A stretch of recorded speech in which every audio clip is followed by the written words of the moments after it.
Shalom. Hari Minggu yang lalu, kala kami mengikuti ibadah di sini, lalu ketua jemaat bersama dengan ibu pendeta meminta saya untuk menyampaikan firman hari ini. Dan permintaan itu bagi saya merupakan sebuah panggilan. Saya dipanggil Tuhan untuk bersaksi pada hari ini. Kesaksian saya yaitu menyampaikan berita firman Tuhan yang disampaikan Paulus kepada jemaat di Korintus. Berarti sudah hampir 11 tahun saya sudah pensiun. Selama pensiun masih saya aktif dan tetap terpanggil untuk melayani pekerjaan Tuhan, untuk membantu pelayanan di Gereja Amin dan gereja-gereja yang lain yang memanggil saya untuk melayani. Oleh karena itu, melalui panggilan jemaat pada saya hari ini untuk menyampaikan firman Tuhan yang tadi kita sudah bacakan di dalam 1 Korintus pasal 1 ayat 9 sampai 23 dan tadi saya baca sampai dari 24. Saudara-saudara, firman ini ditentukan oleh sinode kita, yaitu hikmat dari Allah berkuasa. Hikmat ini sebuah kebijaksanaan, kemampuan berpikir. Lebih banyak kemampuan berpikir itu ada kemampuan yang berpikir yang terlatih oleh lingkungan di mana kita berada, oleh pendidikan. Dan ada juga hikmat yang berasal dari Tuhan.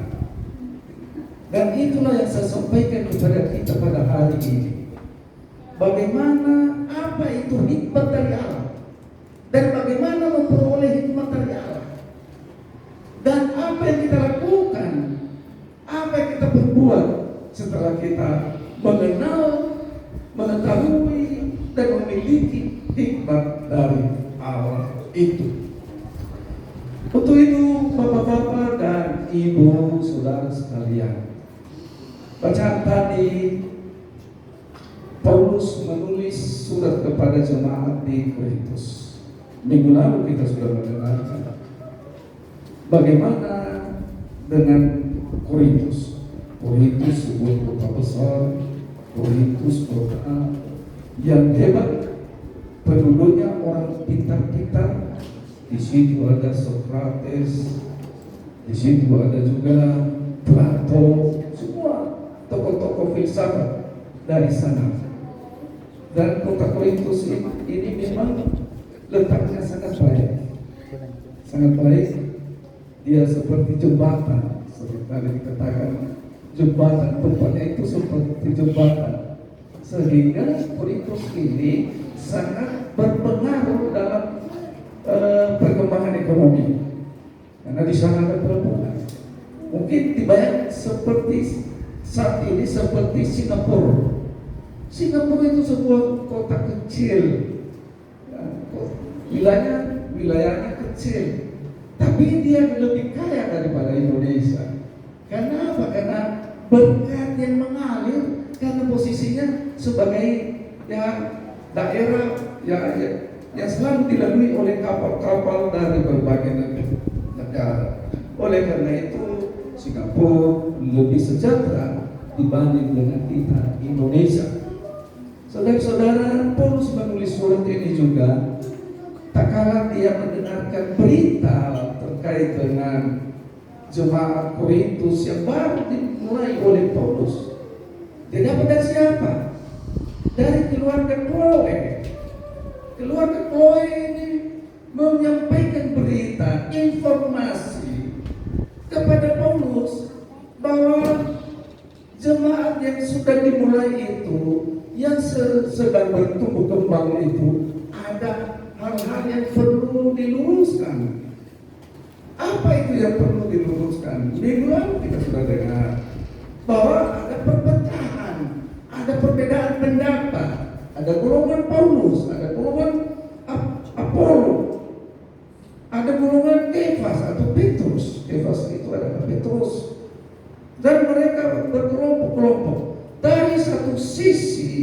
dari hikmat dunia memang ada baiknya itu, ya, membentuk kelompok. Kalau sekarang share group.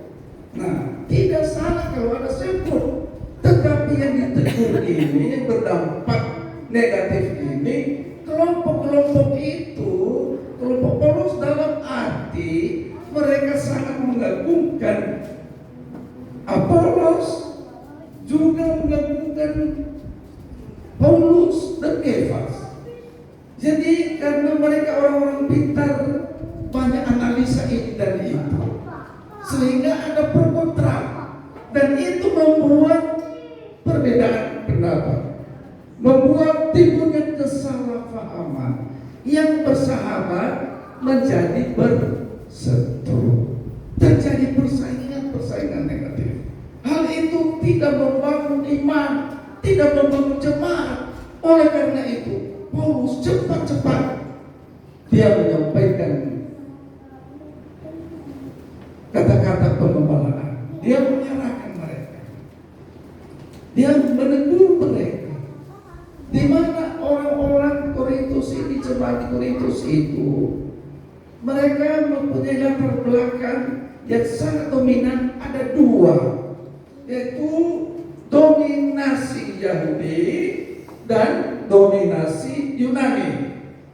Yahudi itu punya karakter hikmat yang sangat kuat, yaitu mereka mendalami kejadian-kejadian tanda-tanda yang ada di dalam perjanjian lama.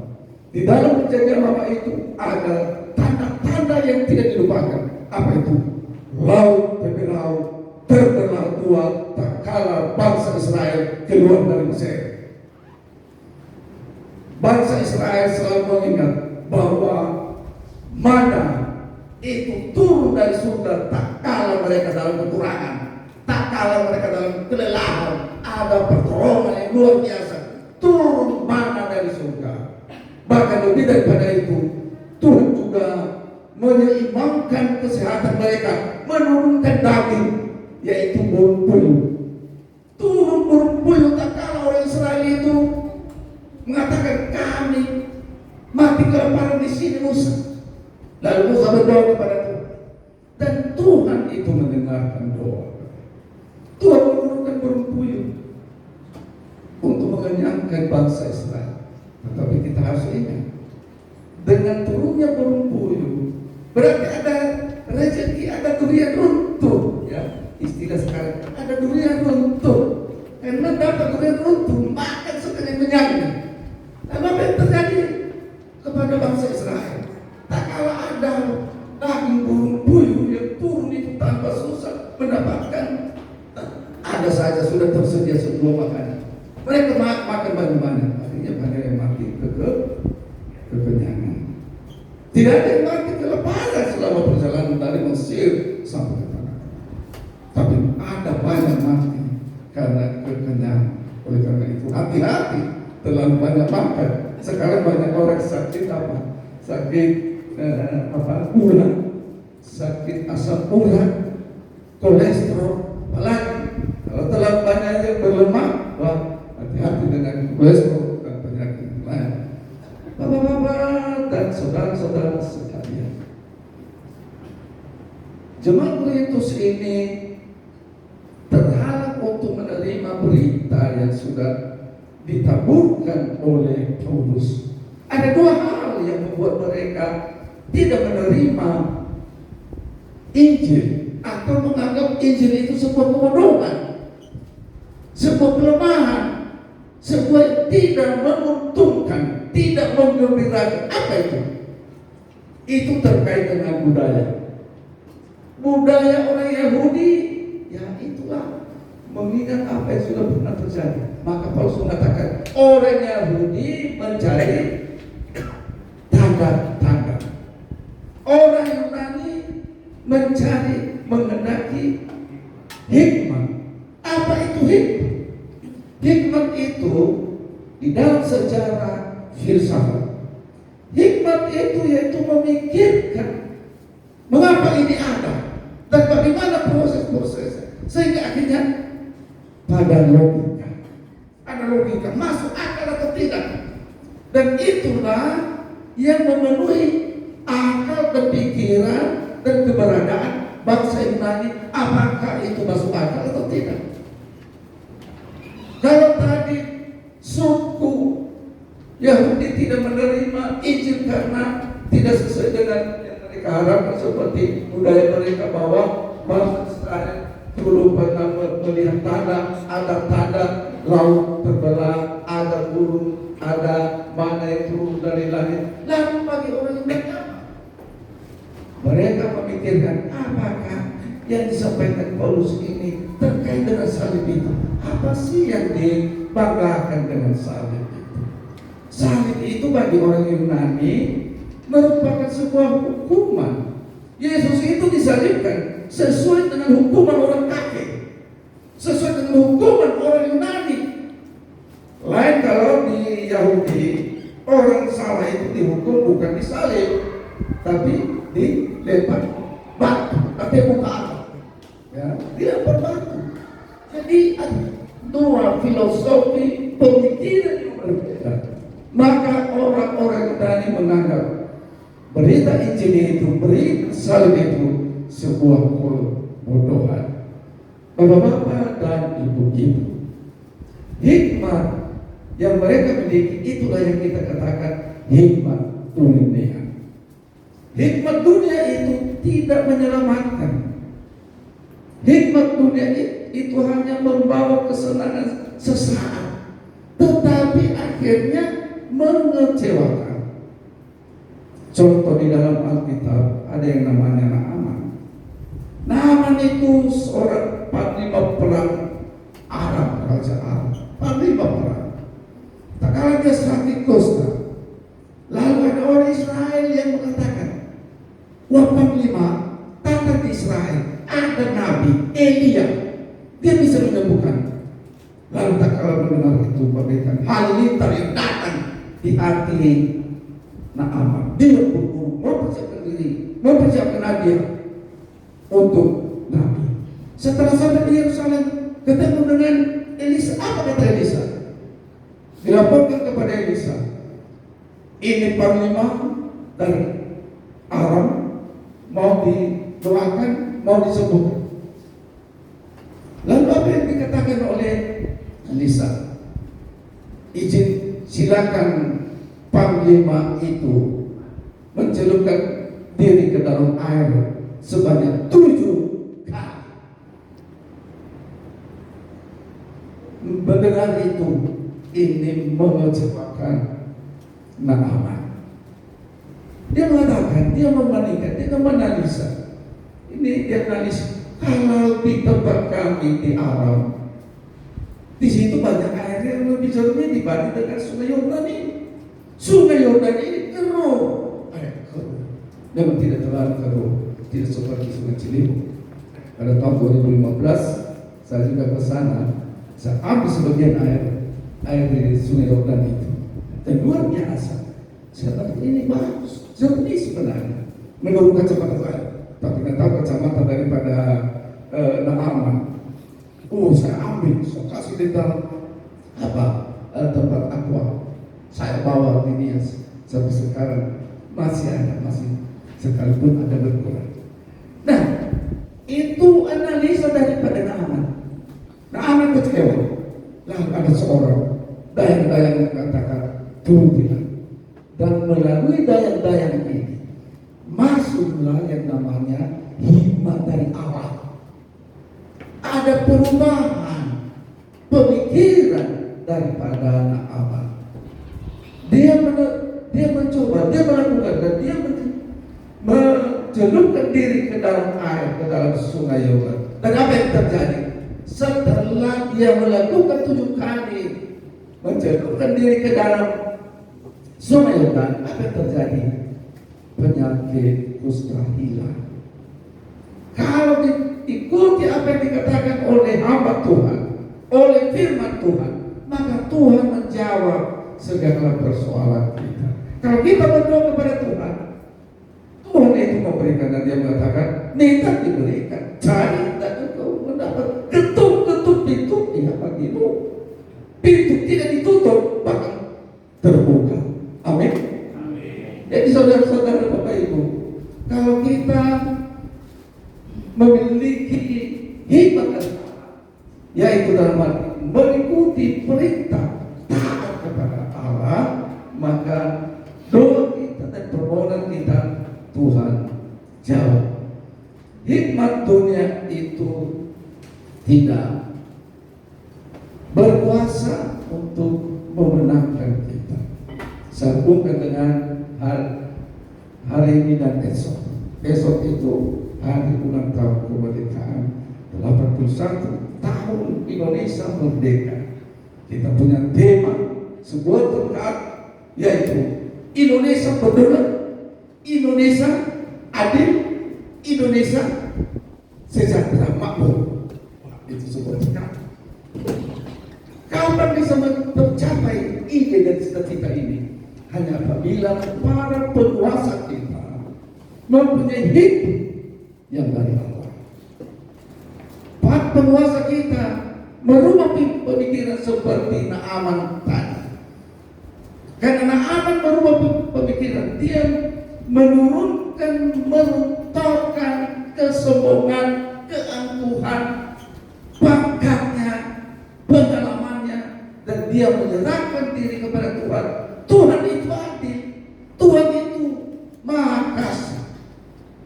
Semoga pemimpin negara kita juga seperti itu.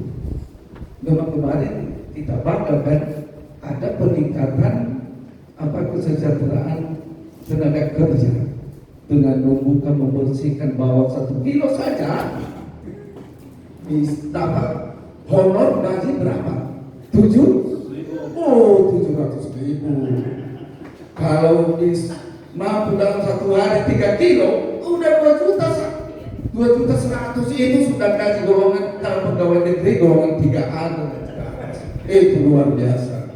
Semoga ini bukan hanya sebuah omong-omong, tetapi menjadi sebuah kenyataan, dan pasti akan menjadi sebuah kenyataan. Ini sebuah semua firasat mungkin tidak disadari oleh Bapak Presiden, tetapi mungkin ini sebuah mukjizat. Tidak tahun ini, mungkin tahun 2027, apalagi nanti tahun 2029, tak kalah kita memilih presiden yang baru. Mungkin di situ, dan ini sebuah penglihatan, sebuah nubuatan. Banyak orang mengkritik, tapi saya tidak mengkritik. Saya katakan sebagai seorang pendeta, ini sebuah nubuatan. Bapak-bapak dan saudara-saudari, saya membawa sebuah ilustrasi. Ilustrasi begini. Ada seorang orang kaya. Dia membeli sebuah kulkas besar. Waktu dia beli itu, dia senang sekali. Lalu dia segera isi dengan daging untuk, ya kalau dia daging babi, atau kalau di sini daging kerbau atau sapi, ya, atau daging ayam.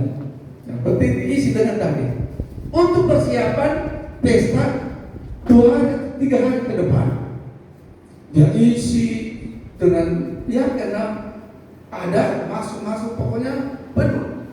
Setelah diisi, karena penuh dengan kesenangan, sukacita, dia berburu keluar. Dia panggil istri dan anak. Wah, syukur sudah ada kulkas, sudah tersedia persiapan untuk pesta kita. Kita tidak akan malu. Wah, begitu dengan rasa senang. 2 hari kemudian terjadi persiapan pesta. Dia buka kulkasnya. Waduh, dia disambut oleh bau yang busuk. Disambut dengan bau busuk. Kenapa? Dia kecewa sekali. Kenapa? Baru dia tahu setelah dia meneliti. Dan setiap ada kesalahan, kegagalan, selalu hati ini berseru kepada Tuhan. Tuhan, mengapa terjadi ini? Baru dia, Tuhan, mengapa terjadi? Sudah mulai turun kepanikannya. Baru dia lihat, rupanya baru di pasar dihubungkan dengan listrik, belum dihubungkan, belum dipasang, belum dicok. Jadi karena belum dicok, tentu tidak masuk kekuatan itu. Demikian hikmat dunia yang tidak dilengkapi dan disempurnakan dengan hikmat Allah. Kalau hikmat kita dipenuhi dengan hikmat Allah, maka hikmat dunia itu menjadi sempurna. Saya tadi pagi mengatakan, wah, sebaiknya kita berdoa, Tuhan, berikanlah, limpahkan kepada kami semua pengetahuan pengetahuan dunia ini, supaya kami mampu bersaing baik di dalam dunia ini. Namun dari semuanya itu, hikmat Allah menjadi penguasa. Hikmat dunia itu, semua hikmat dunia yang kita miliki, letakkanlah itu di bawah hikmat Allah yang mengarahkan dan menyempurnakan. Bapak-bapak dan ibu-ibu, salib itu memang sulit diterima, tetapi salib itu sungguh membuat. Paulus mengatakan, salib itu adalah kekuatan Allah. Salib itu memerdekakan manusia. Salib itu, berita salib di Korintus memerdekakan Korintus, dalam arti memindahkan orang Korintus keluar dari penyembah dewa dan menjadi pengikut Kristus. Sampai hari ini saya lihat berita, berapa persen orang Kristen di Korintus? Orang Kristen sampai hari ini, lihat nanti di data-data, itu mencapai 81 sampai 90% yang Kristen. Tapi Kristen itu Kristen Ortodoks, dan juga ada Katolik. Islam hanya 2%. Itu di kota Korintus. Jadi contoh bagi kita. Dan beberapa hal lagi, saudara-saudara, yang meyakinkan kita bahwa salib itu sungguh memerdekakan kita. Ajaran Paulus, salib adalah kekuatan Allah. Sekalipun yang mendengarkan orang Yahudi dan orang Yunani mengatakan itu sebuah kebohongan, tetapi menurut Paulus dan menurut firman Tuhan, salib adalah kekuatan Allah. Bagaimana memperoleh hikmat Allah? Kita dapat memperoleh hikmat Allah melalui, pertama, kita harus memiliki rasa takut akan Allah, takut akan Tuhan. Amsal 9 ayat 10 mengatakan, permulaan hikmat adalah takut akan Tuhan, dalam arti taat akan firman Tuhan. Yang kedua, kita minta langsung kepada Tuhan. Dalam Yakobus pasal 1 ayat 5 nanti menjadi ayat hafalan bagi kita, mengatakan, apabila di antara kamu ada yang kekurangan hikmat, hendaklah ia memintakannya kepada Allah yang memberi dengan murah hati dan tidak membangkit-bangkitkan. Jadi hikmat ini, petunjuk benar ini, marilah kita minta kepada Tuhan. Saudara-saudara yang terakhir, dengan firman Tuhan ini kita diajar supaya kita tinggal tetap di dalam Kristus, di dalam salib Kristus. Tinggal di dalam salib Kristus dalam arti kita hidup dengan firman Tuhan. Dan firman Tuhan itu menjadi kekuatan bagi kita. Secara logika, saya umpamakan, hidup di dalam Kristus itu bagaikan ikan hidup di dalam air. Ikan itu hidup di dalam air. Air menghidupkan ikan, ya, dan ikan di dalam air. Kalau ikan itu keluar dari air, ikan mati. Jadi air itulah Kristus bagi kita. Kita bagaikan ikan yang hidup di dalam, atau dengan perumpamaan yang lain, hidup di dalam Kristus itu bagaikan kapas dengan air. Masukkan kapas di dalam air. Air itu bercampur dengan kapas, dan kapas itu bersama dengan air. Demikianlah hidup bersama Kristus. Dan itulah hikmat Allah itu. Hikmat Allah itu membuat kita menerima Kristus sebagai kekuatan, sebagai yang memerdekakan. Semoga jemaat kali ini menjadi sebuah kekayaan untuk kemuliaan Tuhan. Sebuah kekayaan yang disimpan untuk Tuhan. Seringkali orang kalau diajak untuk memberi persembahan, tetapi berat memberi persembahan, lebih dia cenderung memberikan menyembah-nyembah dan memperhitungkan bumi. Tapi saudara-saudara, dengan memberikan untuk pekerjaan Tuhan, maka kita sudah menyimpan harta surga. Karena di dunia ini tidak ada harta yang selamanya. Tidak ada harta yang kita bisa bawa sampai ke pintu kuburan. Tidak ada. Tetapi harta yang disimpan di surga, disimpan melalui pekerjaan Tuhan. Harta itu memenuhi kita dengan segala hikmat Allah di dunia ini, dan juga menghantarkan kita ke rumah Bapa yang di surga, di mana Yohanes mengatakan bahwa di rumah Bapa banyak tempat. Tempat apa? Tempat kesenangan dan kebahagiaan. Itulah yang dimaksud dengan hikmat Allah. Pekerjaan juga dengan firman Tuhan ini, dengan meminta pertolongan Tuhan, segala penyakit pun bisa disembuhkan. Bagi Tuhan itu tidak ada yang mustahil. Seperti siapa tadi, Naaman tadi yang saya katakan, itu hanya dengan mencelupkan diri ke dalam air sungai dia bisa selesai. Itu masalah-masalah kita ini di dalam Tuhan itu bisa selesai. Tetapi orang-orang di luar Kristus yang menganggap firman Tuhan itu membosankan atau sebuah kelemahan atau membodohkan, dalam menghadapi masalah banyak yang kecewa. Banyak orang pintar. Baru-baru ini kita dengarkan Jean Pitsus itu orang pintar.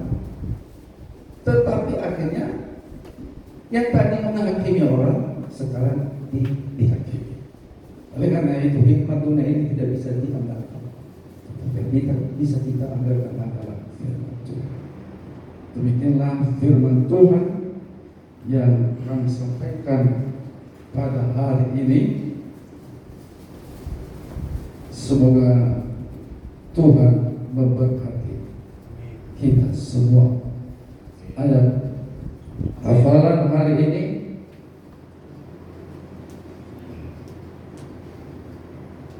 yang terdapat di dalam 1 Yakobus 1 ayat 5. Kita bersama-sama membacakannya.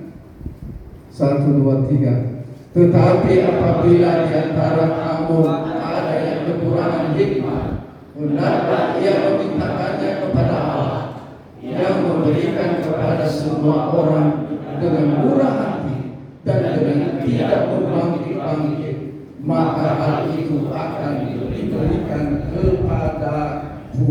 kepada kita, kepada saya. Demikian firman Tuhan.